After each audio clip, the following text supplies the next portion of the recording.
We're in HD. In HD. On a couch.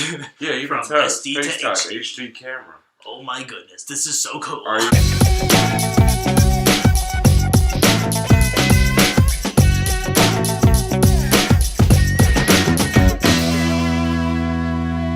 Hey, what's up, everybody, and welcome to another edition of On a Couch Talking Sports. As always, I'm Robbie. This is Kyle. Kyle, how are you? I'm doing great, Robbie, especially for the fact that we are now in HD. Yes. Boom! We are. Kyle got a new computer, and so we are coming to you on a brand new HD camera. We are very excited. No more battles with iMovie, hopefully, for a long time. Yeah, so. no. This iMovie seems to be a lot better already, so yeah. Definitely. So, well, what better way to bring in the new camera with an edition of On a Couch Talking Sports, Nice. So, for tonight's episode, what we thought would be cool to do would be to discuss an event that is near and dear to both of our hearts, near and dear to the area and the state that we live in, the Boston Marathon, which was this past Monday. For those of you who don't know, it is a 26.2-mile run from Hopkinton, Massachusetts, starting in Hopkinton, Massachusetts, and ending in Boston, in Copley Square, Boston. And Kyle, let's get right into it. I mean, it is held each year on Patriots Day, which is a unique holiday to this state, basically because no other state celebrate it. There's a lot of stuff going on. Obviously, the marathon. The Red Sox always play a morning game, either 10:05 or 11:05. That's right. But just a really special day, sort of recognizing the patriots of the Revolutionary War, and just all the patriots from there on in, and it's just a very, very cool day in the city of Boston and in the state in total. Yeah, just a very cool day. It is. Don't you think? I think it's awesome. Yeah, it's actually, to me, it's always been kind of like marked as like one of the first like true days of spring for me. In the past, I've always, whenever that day came along, it's always kind of been like, usually it's usually been pretty good weather. Okay, maybe not this year. It was a little rainy this year, not gonna lie. A little cold, a little rainy. But usually in the past, I've experienced a lot of great weather there, and it's kind of like, yeah, it's a special day in terms of the holiday, in terms of the event, but also kind of, I feel like in terms of like the weather change, it's like, you know, April's kind of that big transition month where you get the warmer weather, the sunnier days come in. So yeah.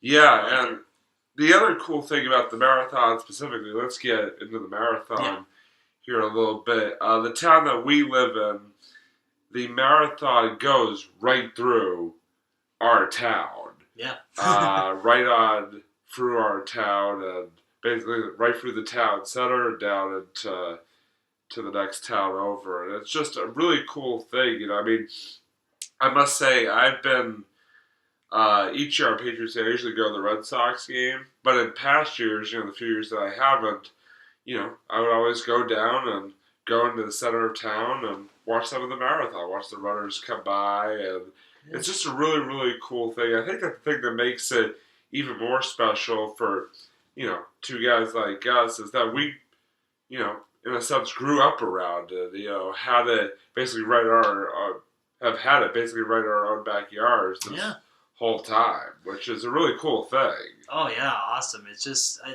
just a great event. It really brings everyone together, everyone in the town.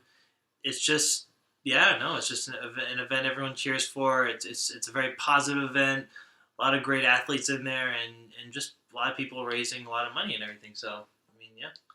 And this year, I know the men's race was won by an Ethiopian runner, and I think the women's race was won by a Kenyan. It definitely seems like the African countries tend to dominate when it comes to the bottom. Although I will say this: an American male did win it last year, so it's not like it's not like it's a totally African dominating event, but they definitely do seem to have the upper hand Oh yeah, when it comes of to course. Boston in particular. Yeah.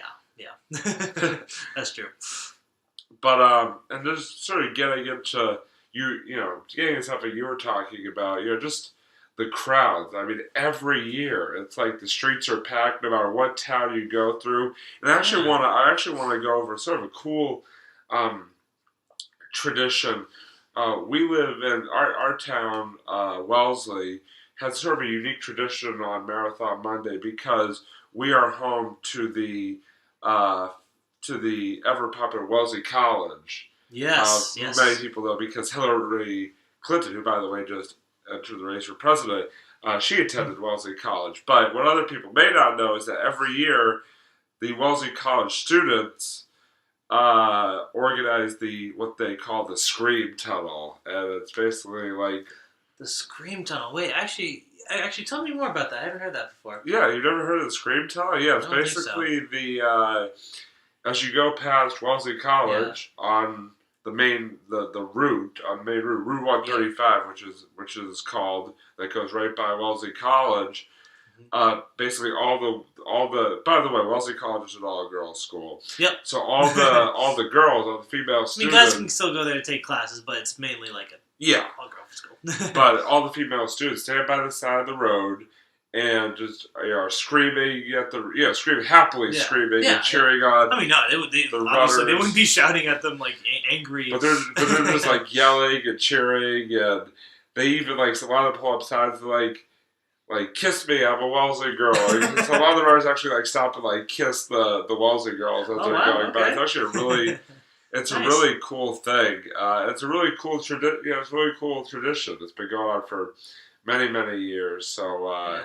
it's just another sort of cool anecdote, cool footnote, I should say, to the marathon. Now, Yeah, actually, speaking really quickly, speaking of traditions, I actually was talking to one of my friends recently, and she was telling me that there actually is another tradition which I didn't know about literally until at least until the beginning of this week. Apparently, what a lot of people do, it's called, I think, like the midnight run. It's like a midnight bicycle race where people, when they get like it's literally every Sunday before the marathon, they have all the roads set up and everything, right? yeah, So what they do is that people at midnight go with their bikes and they bike the entire distance of really, the Boston Marathon. Yeah. wow. I That's really interesting. Yeah. I never heard of that. Me neither until recently, but I heard that was up.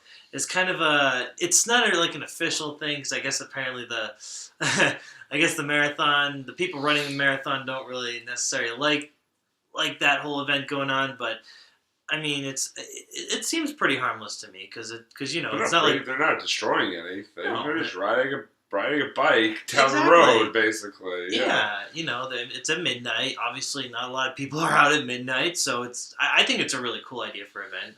I do too. So yeah, I mean, More power to you. But when we talk about the marathon, we do have to bring up 2 years ago there was a tragedy at the finish line. oh yeah, I guess you call it a terrorist attack. yeah, little terror. Two gentlemen basically blew up bombs at the finish line. 2 bombs to be exact. Killed 3 people, injured a ton more.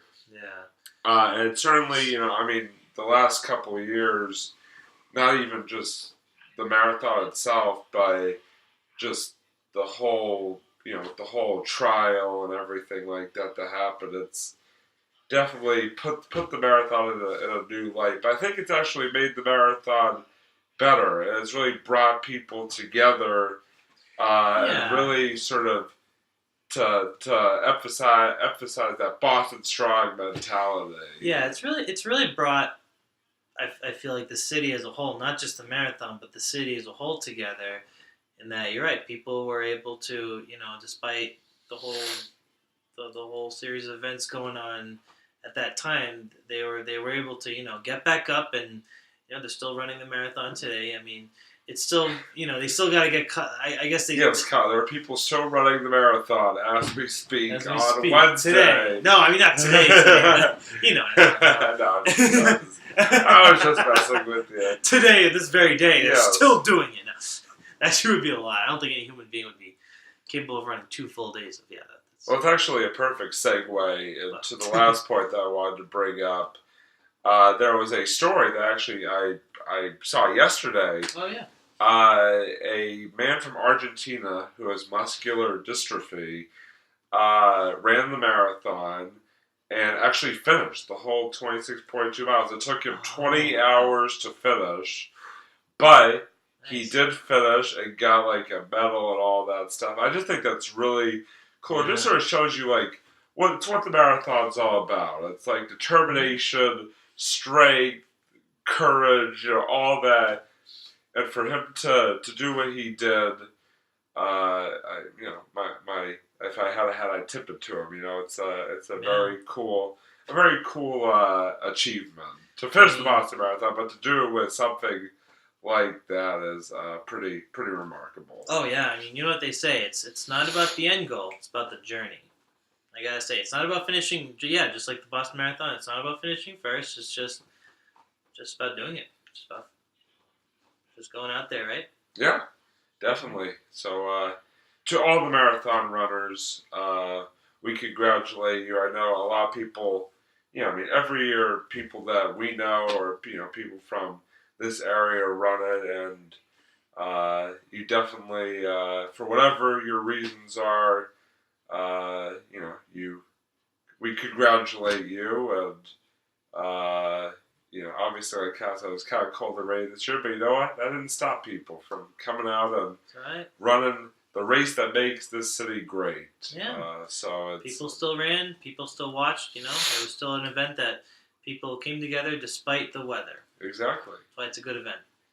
All right. Well, that's going to wrap up that portion of today's show. So now we're going to move on to our end portion of our show, our monologues. I'm going to begin this week. My monologue that actually just kind of came up with, well, not really, but anyway, has to do with the marathon. I just want to say that it amazes me constantly how runners can run 26.2 miles in these elite runners, like we're talking about, the African runners, but just the elite runners in general can run it sometimes as little as 2 hours. I just cannot. I know I cannot do that. I can barely run a mile in 2 hours, let alone 26.2 miles. But I mean, it's just such a tremendous feat to be able to do that. And I mean, what more can you say? It's the fact that you're able to run 26.2 miles per, let alone in less than 2 hours, is just remarkable. It takes a lot of hard work and dedication and training, but they do it, and it's a lot of training, but we get hats off to you. Practice makes perfect in that. Yeah. So that's it for my monologue. Just wanted to sort of get that out there. Kyle, you got anything for us this week? I have a sports-related topic. It's not literally about a sport, but it's all right. So, recently I was telling him recently I tried a new soda by LeBron James. Oh, they call it the. I guess it's more of an advertisement. I don't know. It's just a discussion about it. So I tried about a couple weeks ago the LeBron Mix. It's a LeBron James mix. He took Sprite and he literally mixed it in with. I mean, I don't know if it was Larry him. It was probably just the company. They were like, "Hey, LeBron, you wanna you wanna advertise our product?" He was like, "Oh, sure, why not? Here's my name. Here you go. Pay me the money now." So he probably just used his name But anyways, so it's basically Sprite. It's got the lemon and lime flavor of Sprite, but mixed with cherry and orange flavoring as well. So it's kind of like like a Sprite fruit punch. It's kind of crazy, but it's actually not that bad. Not that bad. I tried it a few weeks ago. Pretty good. So. Yeah, I know you were telling me about that earlier. I never actually heard of it until you told me about it. But Yeah, it's I, like might, I might have to try that at some point if I. pretty Because good. it does, it's very intriguing. I'm not not a fan of LeBron James. You can tell I got my Celtics shirt on. Not a fan And I got of my LeBron. little dragons. I got dragons. I mean, that has nothing to do with basketball or LeBron James, but that's okay. But I'm not a fan of him either. Yeah, I'm not a fan of LeBron James, but No.